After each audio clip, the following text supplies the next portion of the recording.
என்னதாம்மா நினச்சிட்டு இருக்கீங்க நீங்கிற மாதிரி இப்போ காவேரியுடைய கதாபாத்திரத்தை அப்படியே கம்ப்ளீட்டாக தலைகீழாக மாற்றிட்டாங்க. அப்படியே எதுக்கும் பயப்படாத, கொஞ்சம் கூட வந்து ஒரு சலனம் இல்லாமல் வந்து எல்லாத்தையும் ஃபேஸ் பண்ணக்கூடிய ஆளாக இருந்தவங்க இப்போ இந்த விஜய் வந்ததுக்கு பிறகே மாறிட்டாங்க. இப்போ வந்து பார்த்திங்கன்னா முழுசாக அப்படியே கைகாலாம் நடுங்க ஆரம்பிக்குது. ஐயோ வெண்ணிலா வந்துட்டா என்ன பண்ணுறது, வெண்ணிலாவை பற்றி தெரிஞ்சால் அவர் நம்மளை விட்டு போயிடுவாரே அப்படின்ட்டு.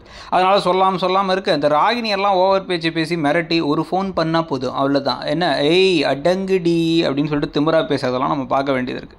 இந்த சமயத்தில் காவேரிக்கு ஒன்று தன்னுடைய மனசில் வந்து விஜய் நம்ம மேலே தான் வந்து காதல் வச்சுருக்காருங்கிறத புரியணும். அதுவும் புரிகிற மாதிரி தெரியல. இன்னொரு பக்கம் வந்து பார்த்திங்க அப்படின்னா வந்து மனசில் எவ்வளோ தான் குழப்பம் இருந்தாலும் சொல்ல வேண்டியதில்லை, நியாயமான விஷயம் தானே. ஏன்னா அவருக்கு தெரியாமல் மறைக்கக்கூடாதுனால சொல்லணும், அதையும் சொல்கிற மாதிரி தெரில. ஆனால் இது எப்படியே இழுத்துட்டே போவாங்களா இல்லை வெறுமனே இப்போ அழ வேற போகிறாங்க. அப்படியே வந்து நீங்கள் என்னை விட்டு போக மாட்டீங்கல்ல அப்படின்னு சொல்லிட்டு அழுதுகிட்டு இருக்காங்க. ஒரு மனசில் இருந்து டக்குன்னு அது ஓப்பனாக அதை சொல்லிடலாம்.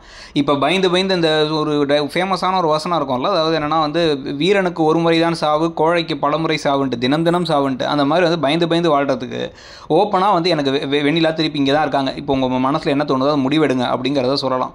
சொன்னதுக்கப்புறம் இவர் என்ன முடிவெடுக்க போகிறார்? கண்டிப்பாக என்ன நடந்தாலும் சரி நான் உன் கூட தான் இருக்க போகிறேன், வெண்ணிலாவே வந்தாலும் அது பழைய கதை, அது முடிஞ்சிருச்சு. எல்லா முன்னாள் காதலையும் திருப்பி வந்தாங்கிறதுக்காக இன்னால் காதலன் மாற முடியுமா? எனக்கு இன்றைக்கி மனசில் இருக்கிறது நீ மட்டும்தான் அப்படின்னு விஜய் காவேரி பிரியாமல் இருக்கிறதும் ராகினிமா ஆட்களுக்கு நோஸ்கர் கிடைக்கிறதும் கிடைச்சா கரெக்டாக இருக்கும். ஆனால் அப்படி செய்ய விடாமல் எந்த அளவுக்கு நெகட்டிவாக எடுத்து போக முடியுமோ அந்த அளவுக்கு நெகட்டிவாக எடுத்து போகிறது, யமுனாவை வச்சு தேவையில்லாத திருப்பங்கள் வரதுன்னு கதை போகிறதுக்கான வாய்ப்புகள் தான் ஜாஸ்தி மாதிரி தெரியுது. உங்களுக்கு என்ன தோணுது? வீக்காக பிரிஞ்சிருவாங்களா, சேருவாங்களா, கூட இருக்கணும்னு நினைக்கிறீங்களாங்கிறத சொல்லுங்கள். தேங்க்யூ.